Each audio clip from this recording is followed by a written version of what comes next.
PFI पर 5 साल के लिए लगा बैन। गृह मंत्रालय का बड़ा फैसला, पीएफआई को बताया देश के लिए बड़ा खतरा। बैन लगने के बाद पीएफआई ने संगठन को किया भंग, कहा देश के कानून का पालन हमें स्वीकार। बैन के बाद पीएफआई ने बदला मीडिया व्हाट्सएप ग्रुप का नाम बदलकर मीडिया अपडेट रखा। कट्टरपंथी संगठन पीएफआई पर बैन से उत्तर प्रदेश से महाराष्ट्र तक आतिशबाजी, लोगों ने फैसले का स्वागत किया। मध्य प्रदेश में पीएफआई के 21 सदस्य भेजे गए जेल, पुलिस ने जब्त सामान की एटीएस को दी जानकारी। नवी मुंबई में पीएफआई दफ्तर से हटाया गया बोर्ड, 22 सितंबर को इसी दफ्तर पर एनआईए ने की थी रेड। लखनऊ में पीएफआई का सक्रिय सदस्य दिलशाद गिरफ्तार, लिटरेचर मीटिंग के दस्तावेज और मोबाइल फोन बरामद। गृह राज्य मंत्री अजय मिश्र टेनी ने कहा सबूतों के आधार पर पीएफआई पर लगा बैन विपक्ष के लिए सवाल उनकी हताशा को दिखाता है। पीएफआई बैन पर बोले सीएम योगी, राष्ट्र की अखंडता के लिए खतरा बने संगठन स्वीकार नहीं किए जाएंगे। पीएफआई पर बैन लगने के बाद एक्शन में असम सरकार, कामरूप, बक्सा और करीमगंज में पीएफआई और सीएफआई के दफ्तर seal. Deputy CM Devendra Fadnavis का बड़ा बयान, पीएफआई के खिलाफ एविडेंस, महाराष्ट्र में भी होगी कार्रवाई। पीएफआई पर बैन के खिलाफ असदुद्दीन ओवैसी बोले पीएफआई की सोच का विरोध, लेकिन बैन गलत। लालू यादव ने आरएसएस को बताया पीएफआई से भी बदतर, कहा सबसे पहले आरएसएस पर लगे बैन सिर्फ मुस्लिम संगठनों को टारगेट नहीं करे। कांग्रेस नेता जयराम रमेश बोले समाज को बांटने वाले हर संस्थान पर लगे प्रतिबंध। पीएफआई बैन पर कमलनाथ ने उठाए सवाल, कहा ये आतंकी संगठनों से जुड़े थे तो आप इतने साल से क्या कर रहे थे। पीएफआई पर बैन से सियासी संग्राम शुरू, कांग्रेस नेता सिद्धरमैया बोले आरएसएस भी शांति भंग कर रहा है, उस पर भी कार्रवाई हो। बैन के बाद केरल में एक्शन में पुलिस, पीएफआई के प्रदेश महासचिव अब्दुल सत्तार को हिरासत में लिया। ऑल इंडिया मुस्लिम जमात के राष्ट्रीय अध्यक्ष मौलाना शहाबुद्दीन रजवी का बयान, कट्टरपंथी संगठन पीएफआई पर प्रतिबंध लगाना अच्छा कदम। विश्व हिंदू परिषद के प्रवक्ता विनोद बंसल का बयान, भारत को आतंक मुक्त बनाने के लिए पीएफआई को हटाना जरूरी। आरएसएस ने पीएफआई को बताया राष्ट्र विरोधी संगठन। इंद्रेश कुमार बोले इनकी रैलियों में लगते थे पाकिस्तान जिंदाबाद के नारे। बीजेपी सांसद साध्वी प्रज्ञा ने कहा पीएफआई की आरएसएस से तुलना करने वाले अपने खून की जांच कराएं। एआईयूडीएफ विधायक रफीकुल इस्लाम का बयान, कहा थोड़ा इंतजार करने के बाद बैन पर करना था फैसला। जम्मू कश्मीर के पुंछ में राज्य जांच एजेंसी की छापेमारी, टेरर फंडिंग मामले में हुई कार्रवाई। कांग्रेस अध्यक्ष पद की रेस में एक और एंट्री, दिग्विजय सिंह कर सकते हैं नॉमिनेशन। कांग्रेस नेता केसी वेणुगोपाल का बयान, राजस्थान में कोई ड्रामा नहीं, 1-2 दिन में हो जाएगा क्लियर। सोनिया गांधी से मिले एक एंटनी, पार्टी और राजनीतिक मामलों पर हुई चर्चा। कांग्रेस अध्यक्ष पद के लिए गुरुवार को कोई नॉमिनेशन फाइल नहीं हुआ। मधुसूदन मिस्त्री दिल्ली में नहीं रहेंगे मौजूद। कांग्रेस सांसद अब्दुल खालिक ने प्रियंका गांधी को कांग्रेस अध्यक्ष बनाने की मांग की, कहा अगर राहुल गांधी नहीं तो प्रियंका बने अध्यक्ष। गहलोत के करीबी और आरटीडीसी के चेयरमैन धर्मेंद्र राठौर ने सचिन पायलट को बताया गद्दार, कहा किसी भी सूरत में सीएम नहीं बन सकते। भारत जोड़ो यात्रा के दौरान राहुल गांधी का अटैक जारी, कहा बीजेपी की नीति से आम लोगों को नुकसान पहुंचता है। लालू यादव ही आरजेडी के अगले राष्ट्रीय अध्यक्ष होंगे। अध्यक्ष पद के लिए लालू के अलावा कोई नॉमिनेशन नहीं हुआ। हिमाचल प्रदेश में कांग्रेस को झटका, हर्ष महाजन ने ज्वाइन की बीजेपी, कहा दिशाहीन हुई कांग्रेस। सपा अध्यक्ष अखिलेश यादव का निशाना, जानबूझकर सरकारी व्यवस्थाओं को ध्वस्त कर रही है केंद्र सरकार। बीजेपी की महतारी हुंकार रैली पर छत्तीसगढ़ के सीएम का तंज, कहा पहले रमन सिंह से पूछ लें कि शराबबंदी क्यों नहीं की। बीजेपी नेता और त्रिपुरा के पूर्व सीएम विप्लव देव और गुलाम अली ने राज्यसभा सांसद के रूप में ली शपथ। विप्लव देव ने कहा मेरी प्राथमिकता पीएम मोदी के नेतृत्व में 2018 में शुरू हुए त्रिपुरा के विकास को गति देना होगा। लेफ्टिनेंट जनरल अनिल चौहान होंगे देश के नए सीडीएस, पिछले 9 महीनों से खाली था पद। 29 और 30 सितंबर को गुजरात दौरे पर रहेंगे प्रधानमंत्री नरेंद्र मोदी। सूरत, भावनगर और अहमदाबाद में कई विकास परियोजनाओं का करेंगे उद्घाटन। 3 अक्टूबर से जम्मू कश्मीर के 3 दिनों के दौरे पर रहेंगे अमित शाह, सुरक्षा व्यवस्था की करेंगे समीक्षा। त्योहारी सीजन में सरकारी कर्मचारियों को बड़ा तोहफा, केंद्र ने 4% बढ़ाया महंगाई भत्ता। केंद्र सरकार ने बढ़ाई मुफ्त अनाज योजना की मियाद, 80 करोड़ लोगों को अगले 3 महीने तक मिलेगा फ्री राशन। पीएम मोदी ने कहा मुफ्त राशन योजना के विस्तार से देश के करोड़ों लोगों को होगा लाभ। केंद्रीय कैबिनेट का बड़ा फैसला, नई दिल्ली समेत 3 प्रमुख रेलवे स्टेशन के विकास पर होगा काम। केंद्रीय रेल मंत्री अश्विनी वैष्णव ने दी जानकारी, अभी 199 रेलवे स्टेशन के पुनर्निर्माण का काम चल रहा है। असम के जवानों से मिले रक्षा मंत्री राजनाथ सिंह और आर्मी चीफ मनोज पांडे, जवानों ने सुनाया गाना।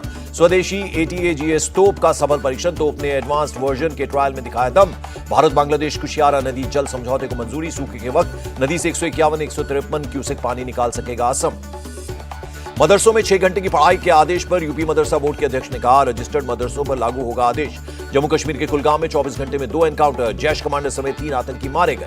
आप विधायक अमानतुल्लाह खान को राहत, 1 लाख की निजी मुचलके पर जमानत दी गई। बेल मिलने के बाद अमानतुल्लाह खान ने किया ट्वीट, लिखा सच की हुई जीत। दिल्ली शराब घोटाले में गिरफ्तार विजय नायर को 5 दिन की सीबीआई कस्टडी में भेजा गया, मंगलवार को किया था गिरफ्तार। शराब कारोबारी समीर महेंद्रू को 6 अक्टूबर तक ईडी रिमांड में भेजा गया। आजम खान फिर पहुंचे सुप्रीम कोर्ट, जौहर यूनिवर्सिटी के अधिग्रहण के खिलाफ सुप्रीम कोर्ट में गुरुवार को सुनवाई। मनी लॉन्ड्रिंग मामले में बॉम्बे हाईकोर्ट ने अनिल देशमुख की जमानत याचिका पर आदेश सुरक्षित सुरक्षित रखा। लालू यादव को इलाज के लिए विदेश जाने की इजाजत, 10 अक्टूबर से 25 अक्टूबर तक सिंगापुर जाने की मांग की थी परमिशन। 2016 में नोटबंदी को चुनौती देने वाली याचिकाओं पर 12 अक्टूबर को सुनवाई। सुप्रीम कोर्ट की संविधान पीठ करेगी सुनवाई।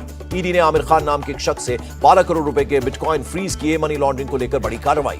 ईडी ने अवैध खनन मामले में लखविंदर सिंह को किया गिरफ्तार। लखविंदर हिमाचल प्रदेश के ऊना में कई खनन पट्टों का मालिक है। मध्य प्रदेश में मेडिकल की पढ़ाई हिंदी में कराई जाएगी। सीएम शिवराज सिंह चौहान ने किया ऐलान। सीएम शिवराज ने राजगढ़ में मेडिकल कॉलेज का शिलान्यास किया। कहा, इलाज के लिए लोगों को भोपाल या इंदौर नहीं जाना पड़ेगा। अयोध्या में लता मंगेशकर चौक का उद्घाटन। पीएम मोदी बोले, लता दीदी ने सुरों से पूरी दुनिया को जोड़ा। सीएम योगी ने कहा, लता दीदी ने पूरा जीवन भगवान राम को समर्पित किया, इसलिए अयोध्या में बना उनका पहला स्मारक। बहुत जल्द राम मंदिर बनकर होगा तैयार। अयोध्या को बनाएंगे दुनिया की सबसे सुंदर नगरी। सीएम योगी का ऐलान। लखीमपुर खीरी सड़क दुर्घटना में 8 की मौत। पीएम ने हादसे पर जताया दुख। बीजेपी सांसद रवि किशन के साथ 3.25 करोड़ रुपए की ठगी। गोरखपुर पुलिस ने कमला बिल्डर के खिलाफ केस दर्ज किया। पालघर में एक फैक्ट्री में बॉयलर फटने से 3 लोगों की मौत हो गई। 8 लोग बुरी तरह से झुलस गए।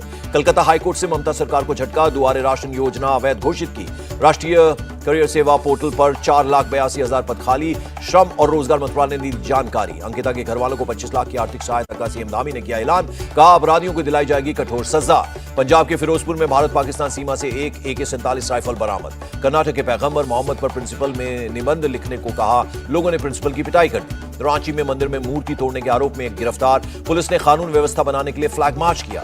यूपी एक्सप्रेसवे औद्योगिक विकास प्राधिकरण ने 2014 में लखनऊ आगरा एक्सप्रेसवे के लिए कन्नौज में हाई रेट पर जमीन खरीदी। कैग की रिपोर्ट में खुलासा। हिमाचल प्रदेश के सीएम ने शिमला में सुपर स्पेशलिटी हॉस्पिटल का उद्घाटन किया। 262 करोड़ की लागत से बना है हॉस्पिटल। मुंबई में शॉपिंग सेंटर को लूटने की योजना बना रहे 3 लुटेरे गिरफ्तार। चोरी के कई सामान भी बरामद हुआ।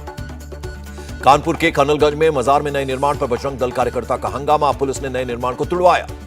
अजमेर में तालाब में डूबने से 4 बच्चों की मौत। एसडीआरएफ ने शवों को निकाला। मुंबई एयरपोर्ट पर कस्टम विभाग को बड़ी कामयाबी। चॉकलेट और टॉफी से मिला करीब 19 लाख का सोना। रामेश्वरम में बोटिंग रेस का आयोजन। सफेद पतवार वाली नावों से पटा समंदर। सैकड़ों लोग बोट रेस देखने के लिए पहुंचे। गुजरात के सीएम भूपेंद्र पटेल ने अहमदाबाद में पहले राष्ट्रीय खेल सम्मेलन का किया उद्घाटन। ममता बनर्जी ने अलीपुर में दुर्गा पूजा पंडाल का किया उद्घाटन। मंत्री फरहाद हकीम भी रहे मौजूद। सीएम ममता बनर्जी का बड़ा ऐलान। पश्चिम बंगाल में आशा वर्करों को 4500 रुपए दुर्गा पूजा बोनस के रूप में दिए जाएंगे।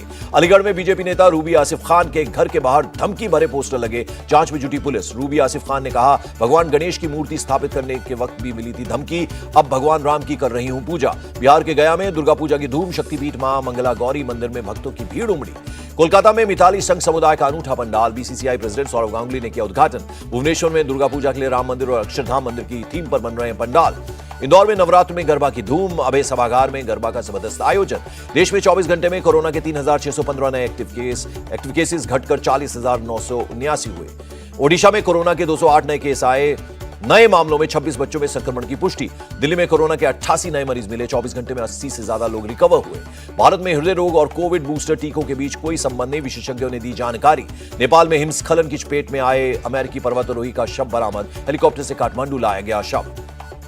यूरोपीय संघ ने रूस से जर्मनी जाने वाली पाइपलाइन को क्षतिग्रस्त किए जाने का संदेह जाहिर किया। जवाबी कार्रवाई की चेतावनी भी दी। फिलिस्तीन के वेस्ट बैंक शहर में इजरायली सेना का छापा। 3 की मौत, 9 लोग घायल हो गए।